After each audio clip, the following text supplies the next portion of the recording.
How to allow message requests from everyone on Instagram. Hello everyone, I am Bishaka and welcome to our channel. Now let's get right into the tutorial.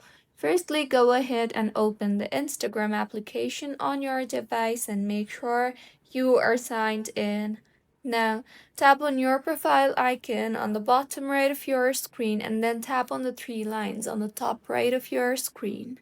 You will be led to the settings and activity page of Instagram. So scroll down and under the How Others Can Interact with You tab, tap on the Messages and Story Replies option. You will then see the option for message request. Tap on that and further, under the Who Can Send You Message Requests tab, select the Everyone Radio button, and under the Who Can Send You Group Message Request tab, select the Everyone Radio button again, and with this, anyone and everyone can send you message requests on Instagram.